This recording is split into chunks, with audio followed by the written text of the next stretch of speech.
The U.S. Committee on Commerce, Science, and Transportation will come to order for an executive session.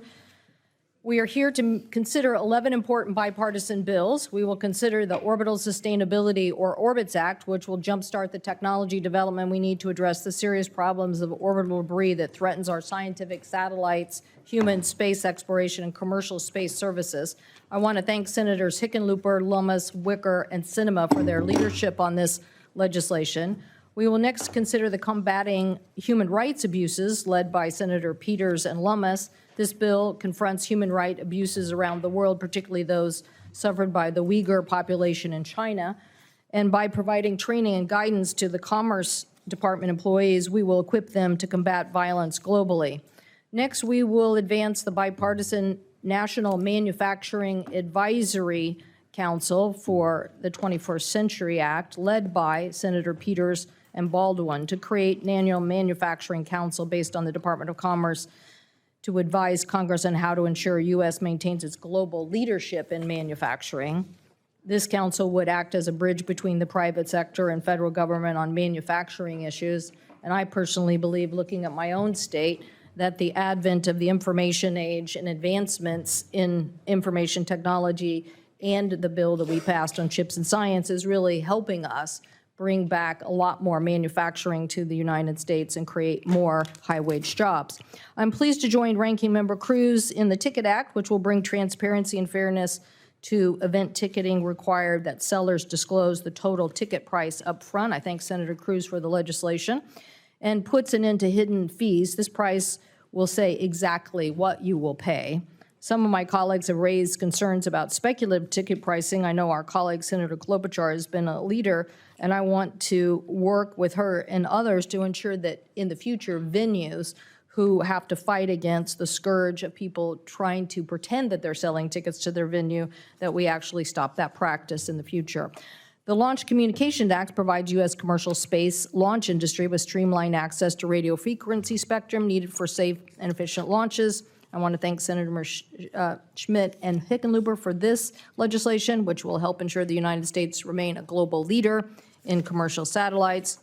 And next, we have the AM Radio for Everyone Act. I want to thank Senators Markey and Cruz for leading this effort, and our colleagues Baldwin, Fisher, Lujan, Vance, Wicker, Capito, Klobuchar, Budd, Blackburn, Tester, Young, and Sullivan, along with myself, for co-sponsoring the AM Radio bill, because it is an essential source of local news, weather, and emergency information. And this is important legislation to make sure that it remains a part of what consumers have access to. The Strengthening Support for American Manufacturing Act is next, led by,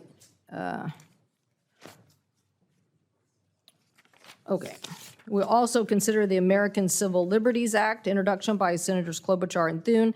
This bill would authorize a cybersecurity literacy campaign to educate more Americans on how to protect against cyber attacks and data breaches. And next, I'm asking my colleagues to support the Country of Origin Online Labeling Act. This bill, led by Senators Baldwin and Vance, requires that online sellers must disclose their product's country of origin. This brings transparency and accountability to the online market and helps consumers make informed choices. Since this committee last considered this legislation, Senator Baldwin and others have worked hard to address the concerns of retailers, agriculture industry, and members on this committee, and I appreciate their hard work in finding solutions. And finally, we are here to advance legislation that we've previously advanced through the Committee on Children's Online Privacy. These remain very important issues. This Markey Children's and Teens Online Privacy Act, or COPPA 2.0, is a vital upgrade to his original legislation in protecting children's health and safety. We know that children or teens are uniquely vulnerable in the online world, and they can be overwhelmed with the complexities of online content manipulated and targeted at them. This bill strengthens protections, closes loopholes, and allows and make sure that we are focusing on children in a broader range of age. It also helps protect, empowers teens, requiring consent for their data can be collected, and we must ensure that we provide better protections. I thank Senator Markey for his tireless efforts here over many years. We also will consider the Kids Online Privacy Act, KOSA, It's long overdue to address the mental health crisis affecting our children with alarming suicide rates, incidents of self-harm, and the social media's impact on children.